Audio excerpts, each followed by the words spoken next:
here we have a liquid of density d2, and there is a thin rod of length L pivoted at its base, at the base of the container, right?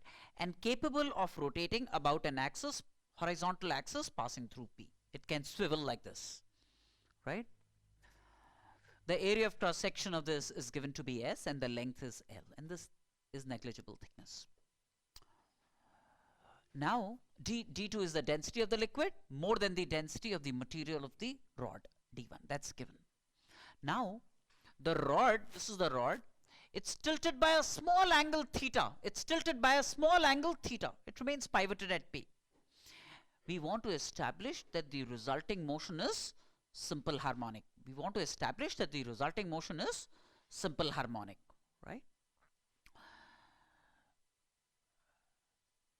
Now, look, when it's pivoted by when it's tilted by a small angle theta, say in the clockwise sense, what happens? First of all, what are the forces acting on the rod? There is mg because of gravity. There is an upthrust upwards because of the weight of the fluid displaced. That's the upthrust. Is there any other force? There is a force at the hinge. This is P is the hinge. There is a hinge force as well, right? Now, this upthrust and this mg, upthrust will be more than mg because of the greater density of the liquid compared to the density of the material, which you will see, right? So there is a net upward force other than the hinge force. There is going to be u minus mg upwards, which produces a anti-clockwise torque about P. Theta is clockwise, u minus mg produces a anti-clockwise torque about P, which is therefore a restoring torque, Why restoring? Because if theta is clockwise, then the restoring torque because of u minus mg would be anti-clockwise. So it's a restoring torque about P. If I can show that the restoring torque is proportional to the angle theta, then I'll be able to establish simple harmonic motion, obtain the frequency and angular frequency of oscillation of the rod, right? So this is actually angular SHM. Right? I want to show that d2 theta dt2 would be minus some omega squared into theta. This is what I want to show, right? So first of all, what's the upthrust? Weight of the liquid displaced. L into d2 is the volume of the liquid displaced into A, into S. S is the area of cross section. S into L is the volume of the liquid displaced into density d2 is the mass of the liquid displaced into G. That's the weight of the liquid displaced, right? So this is my upthrust minus mg. Mg is what? S into L is the volume into d1 density of the material into G. That's u minus mg. Right? That's u minus mg, upthrust minus mg, which is upwards because d2 is more than d1, upthrust will be more than weight. So this is going to be an upward force, right? U minus mg is going to be upward passing through this, right? Now, this u minus mg produces a restoring torque about P, which is u minus mg into this length, Do you realize this length is L by 2, so this length is going to be L by 2 sine theta, right? Restoring torque is therefore going to be this into L by 2 sine theta. So this is like SLG into d2 minus d1 into L by 2 sine theta. That's a restoring torque, right? Now, this is in this sense, theta is in this sense. I about P into alpha. I about P for the rod is what? 1/3 ml squared into angular acceleration d2 theta dt2. That's going to be the torque. I into alpha. Alpha is d2 theta dt2. That's going to be the torque, right? Very clearly, if clockwise is positive, this is an anti-clockwise torque. Right? So this must be minus of this. Do you realize that? I alpha must be negative because I've taken clockwise positive, so anti-clockwise will be negative. This is the torque, it's negative because it's anti-clockwise. It's also, you can say, because it's a restoring torque. It's a restoring torque, right? Now, this of course is not simple harmonic motion in theta yet. Realize that theta is small, and when theta is small and in radians, sine theta can be replaced by theta. So this sine theta I replace by theta. Why so? Because it's small. Because it's small. Sine theta and tan theta are approximately equal to theta when theta is in radians and really small and really small. And IP is 1/12, 1/3 ml squared, moment of inertia about the point P. See, there is a hinge force, but that's producing no torque about P, because its line of action will pass through P, right?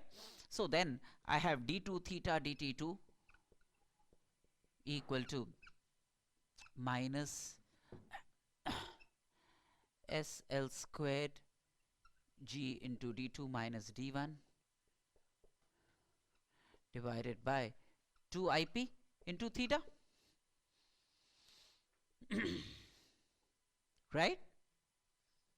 So d2 theta dt2 is minus a positive constant into theta. So what's my harmonically varying mathematical variable? Theta. Theta is varying harmonically. Theta is varying harmonically, right? And this must be the omega square for that variation. This must be the omega square for that variation. This must be my omega square. And IP I can replace by 1/3 ml squared, and that will give me the angular frequency of oscillation, and time period of oscillation is going to be 2 pi by omega. Time period of oscillation is going to be 2 pi by omega, etc. Got me?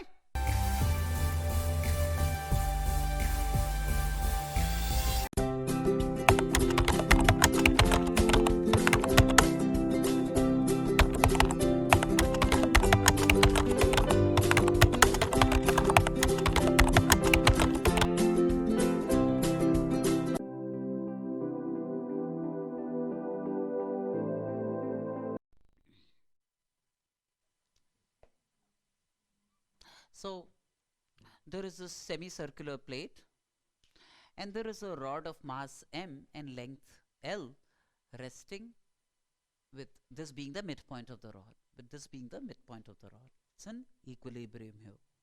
There is mg acting this way, right?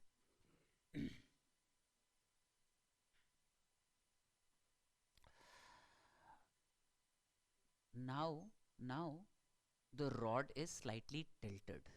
There is of course normal reaction also acting upwards, which is taking care of the weight, causing the rod to be in equilibrium, right? Now the rod is tilted slightly, by a very small amount the rod is tilted.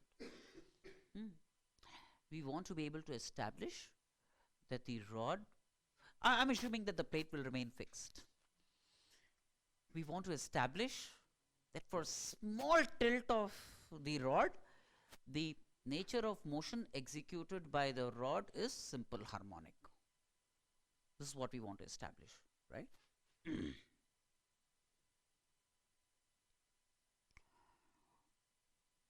Now, look.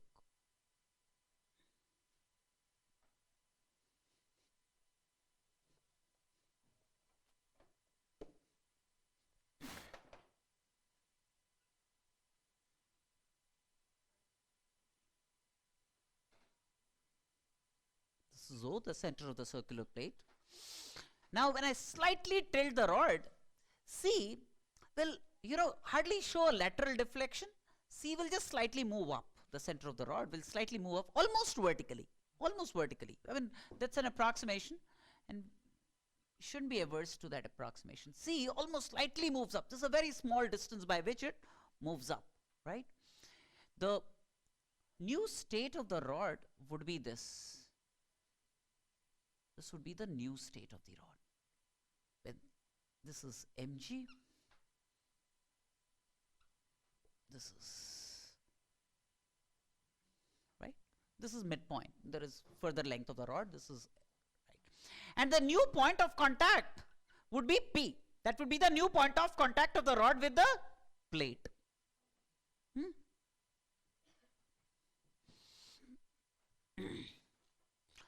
This was the original point of contact. This becomes a new point of contact, right? So this radii at the point of contact, this was the original radius at the point of contact. This becomes a new radius at the point of contact. And that radius tilts by an angle theta. And I'm going to look upon theta as my angular variable towards SHM. Theta would be my angular variable towards SHM. If I can show that d2 theta dt2 is minus a positive constant into theta, then theta is my harmonic variable and I can find the angular frequency of oscillation. Yes or no? That's the intent. Now realize when it's, and this theta we will assume is really small, okay? Now when this is the state of the rod, now realize that this length says x, this length is x, this is 90 degrees, mg is acting this way, and this is 90 minus theta, and this therefore would be theta. Yes or no?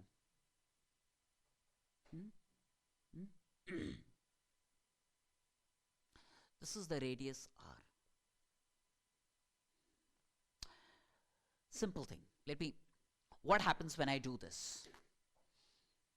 At this instant, it is tipping about P. It is like tipping about P, right? P is like an instantaneous center of rotation for this rod. P is like an instantaneous center. So I can apply tau equal to I alpha about P. Isn't it? I can apply tau equal to I alpha about this point P. What are the forces acting on the rod? There is mg, right? C is just slightly moved up. And there is normal reaction at P from the plate, but normal reaction will produce no torque about P. mg, do you realize it has a restoring torque? I've tilted the rod clockwise, and the restoring torque that mg produces is anti-clockwise. Do you see that? So good. So there is a restoring torque in place. If I can show that the restoring torque is proportional to theta, then motion is deemed to be simple harmonic, right? Now, what's the torque produced? Restoring torque. mg into x. Do you realize that? Torque about P is going to be mg into perpendicular distance of the line of action of mg from P, right? So, restoring torque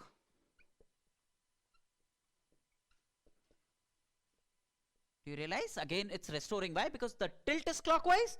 The torque because of mg is anti-clockwise. That means mg is trying to bring it back to that state. That's why it's a restoring torque, right? Restoring torque produced by mg is going to be mg into x. mg into x. Theta is small. Do you realize this x is Pc cos theta?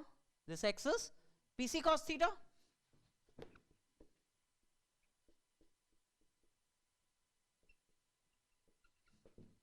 Pc cos theta?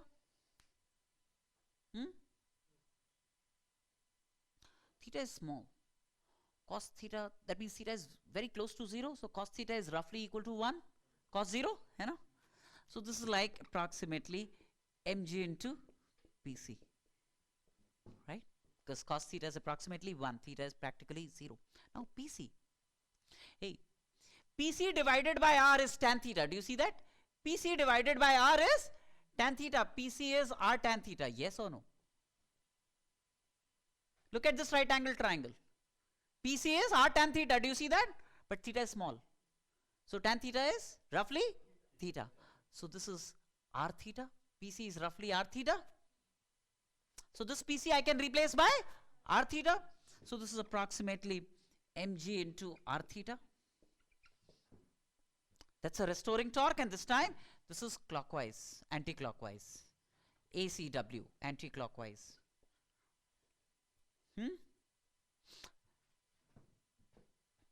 Now I about P of the rod. You know what is I about P for the rod? Right? I about P for the rod we know.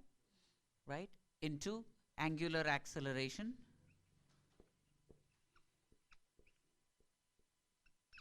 d2 theta d2 to, this must be the torque. This must be the torque. Yes or no? And that must be, now if the I've taken clockwise positive, anti-clockwise negative. So if the torque is negative, then this must be the torque. It must be minus mg r theta.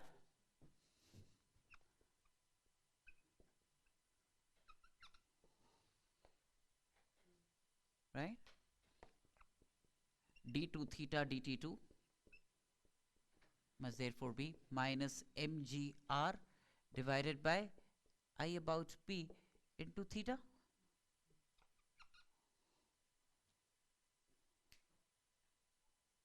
Right? Another level of approximation, if you allow. Hey, would you want to believe that, P and C are very close to each other? Because, it's small tilts. So the points of contacts of the rod with this, different points P of the rod that will come in contact with this are very, very close to C, are very, very close to C. Right? PC is very small, therefore. So I about P is practically the same as I about C, if you like that. Right? I about P is practically the same as I about C. So I about P you can write as roughly 1/12 ml squared. This will be my omega squared. This will be my omega squared. Omega would be root of this. Time period is going to be 2 pi by omega, etc. Yes or no?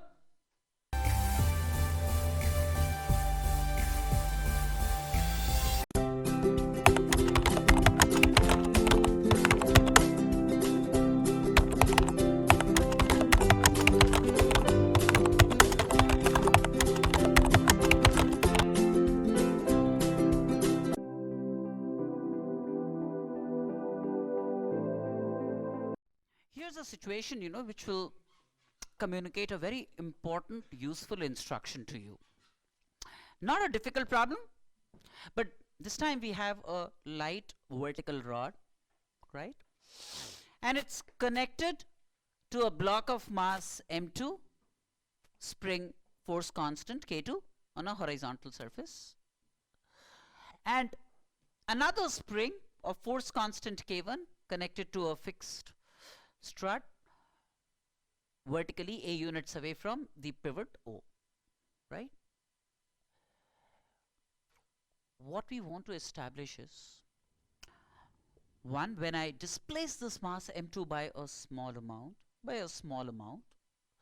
the motion of M2 would be simple harmonic, and I want to be able to find the angular frequency and time period of oscillation of mass M2. This is what I want.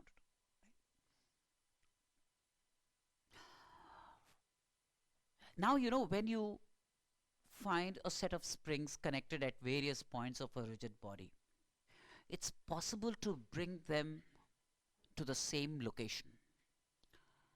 How does one move a spring from one point to another? What's the price you need to pay, and what's the adjustment you need to make to move this spring from this point to this point? That means if there was a way I could convert this system into a situation where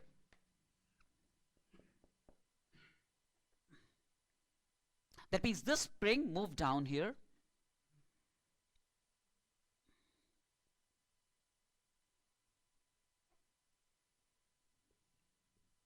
if I could reduce it to a situation of this kind, this is mass M, right? Mass M. There is only one mass here in the system. So this was K2, and I could move it down here so such that this point P comes down to this point P prime, right? What kind of a spring that will replace this spring by a spring here would do the trick for us? That means, is it possible that I move this spring of force constant K1 and sit here and have a revised force constant K1 prime such that the effect that this spring produces at P is the same as the spring K1 prime produces at O, right? Essentially, what would be my premise? When would these two be looked upon as equivalent? Well,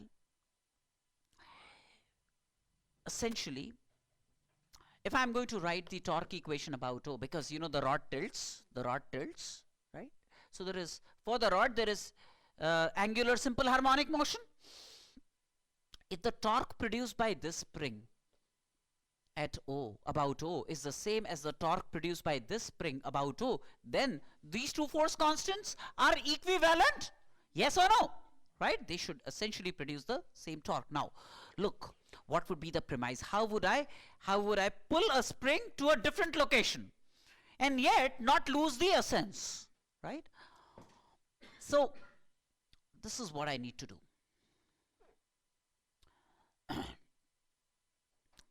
Say there was a state where the rod was tilted by an angle theta.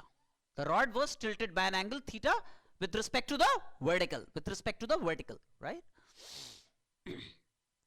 And these were two springs. So there was spring K, K1, and this is the point P, right? And on the horizontal, there was another spring.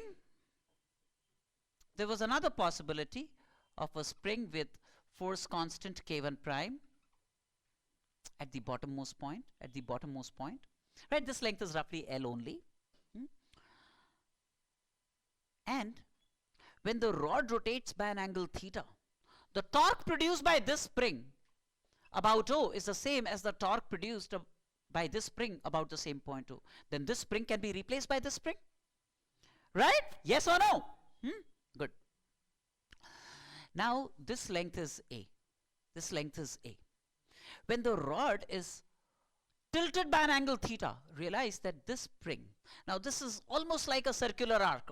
This length is almost like a circular arc, and this length is roughly A theta, yes or no? That means the spring elongates by an amount A theta. That means the force in the spring is going to be what? The force in the spring is going to be K1 into A theta to the left. K1 into A theta to the left is the force in the spring. What's the torque that this spring produces about O? K1 into A theta into A is the torque it produces about O, right? This spring, anti-clockwise in this case, right? Clockwise, because this theta is in this sense, torque is in the opposite sense, right? Now, this spring would be looked upon as its equivalent if this spring produces the same torque about O. Yes or no? Now, realize that when this point moves by an amount A theta, this point of contact of this spring moves by an amount L theta. Yes or no? Because this length is L, so this length is roughly L theta. Theta is small, right? So, what's the force in this spring? The force in this spring is like K1 prime into L theta is the force in this spring, right? And the torque that this spring produces is force into this length L. That's the torque that this spring produces about O. That should be the same. So these two are equivalent when the torque, this torque is the same as this torque, tau naught. Then this spring could have been replaced by this spring. Yes or no? So K1 into A theta into A, that must be equal to K1 prime into L theta into L. And that gives me the force constant of the equivalent spring as K1 into A squared by L squared. That's a force constant for the equivalent spring. Yes or no? Now we are done, because now what we could do is I could replace the spring by another spring of force constant K1 prime, and now K1 prime and K2 are in series, and the two could be replaced by one single spring of force constant K equal to K1 prime into K2 divided by K1 prime plus K2 for springs in series. That's a K effective for the system. Yes or no? That's a K effective for the system. The omega for the system then is going to be root K divided by the mass M, right? K effective, this is K effective, let me call it K effective by the mass M. That's going to be the angular frequency of oscillation of the mass M. Time period is going to be 2 pi by omega. This is what you, so you know, this would really help, because if there were more springs, all those springs could be brought down here. Right? You could move a spring as long as the new position of the spring produces the same kind of torque about the pivot. Then the spring could have been moved. Yes or no? Right?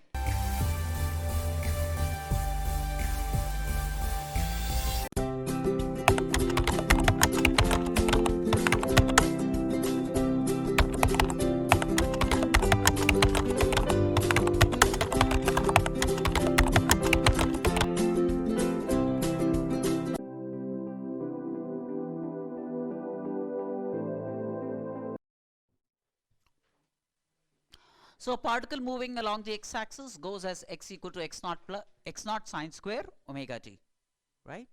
Now this I could have written as x naught by 2, 1 minus cos 2 omega t.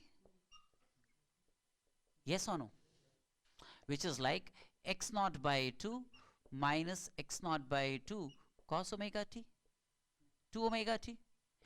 Obviously, this is simple harmonic motion, but with angular frequency 2 omega. But with angular frequency 2 omega. It is simple harmonic, but with angular frequency 2 omega, not omega. Right?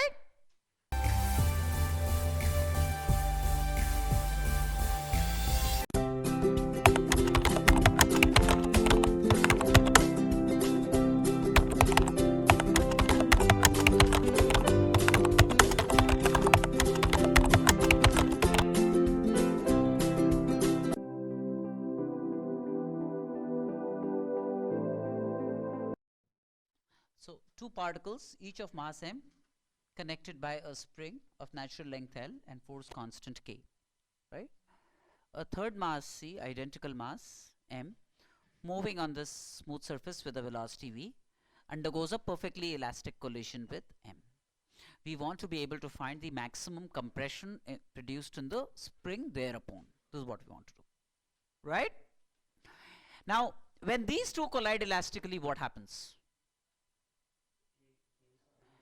Their velocities will get exchanged. These are two identical masses in a state of perfectly elastic collision. Their velocities will get exchanged.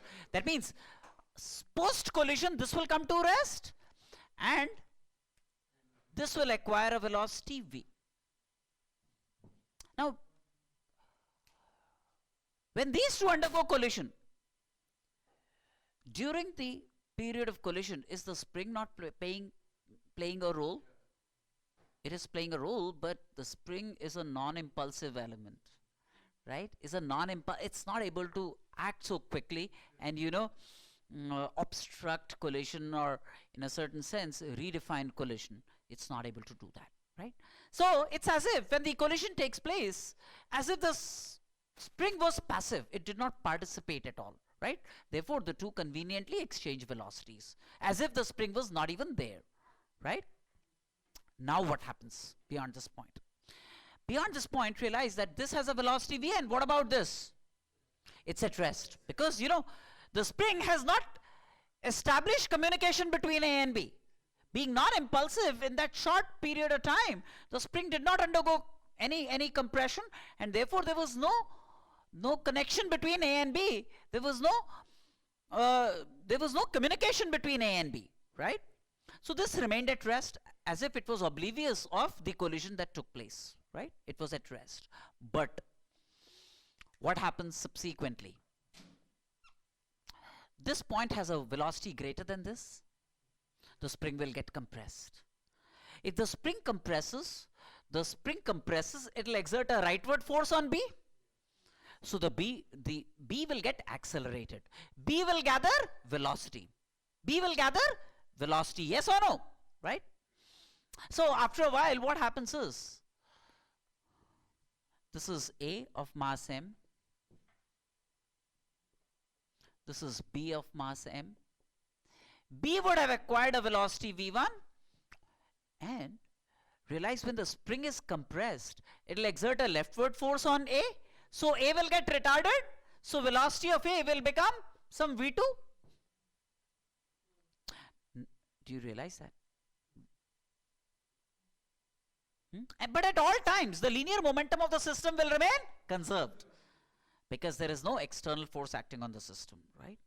So essentially mv would be equal to mv2 plus mv1 at all times, right? There would be redistribution in v1 and v2. Now v2 in the initial stages is more than v1, and as long as v2 is more than v1, the spring will keep getting compressed. As long as v2 is more than v1, the spring will continue to get compressed. This mass keeps getting retarded. This mass keeps getting accelerated because of the compression of the spring, right? So the velocity of A grows, the velocity of A falls, velocity of B grows. As long as velocity of A is more than the velocity of B, as long as velocity of A is more than velocity of B, the spring will keep getting compressed. But do you realize after a while both A and B will acquire a common velocity Vc? And once that happens, right, once that happens, compression will cease, and that will be a state of maximum compression of the spring. Maximum compression of the spring would be a state when the two masses would have acquired the same velocity. There would be no further compression produced in the spring. Yes or no? So a state of maximum compression of the spring would be this.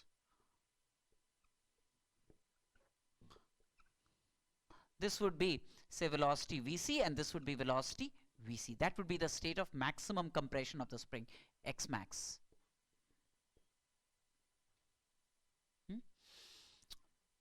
Now between this state and this state, is linear momentum conserved? Yes. So mv is what we started with in terms of linear momentum, and 2m into Vc is what it boils down to in a state of maximum compression. Vc therefore would be V by 2. Vc therefore would be V by 2. Right? Now, between this state and this state, there is loss of kinetic energy. And where did it feature? That must have gone into elastic potential energy of the spring. The spring has got compressed by this amount, and where would the elastic potential energy of the spring come from? It must have been at the expense of kinetic energy of the two masses, right? So the loss in kinetic energy, which is half mv squared, is the initial kinetic energy, and the final kinetic energy is minus twice. Each of them would have the same kinetic energy, half of m into Vc squared. That's a loss in kinetic energy, right? That's a change in kinetic energy, which is like half k x max squared. This was the source of the elastic potential energy of the spring. So this is like half of mv squared. Replace Vc by V by 2. Replace this Vc by V by 2. So half mv squared into 1 minus 2 by 4. Is it? 2 by half mv squared, which is 1 minus 1 by 4. 1 minus 1 by 4. Right? Half mv squared. So half, isn't it? Half. Right? So that makes it 1/4 mv squared, which is half k x max squared.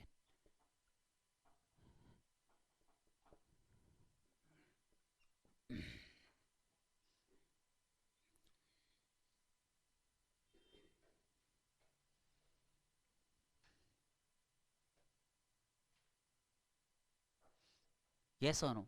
So x max can be obtained. You got the same answer?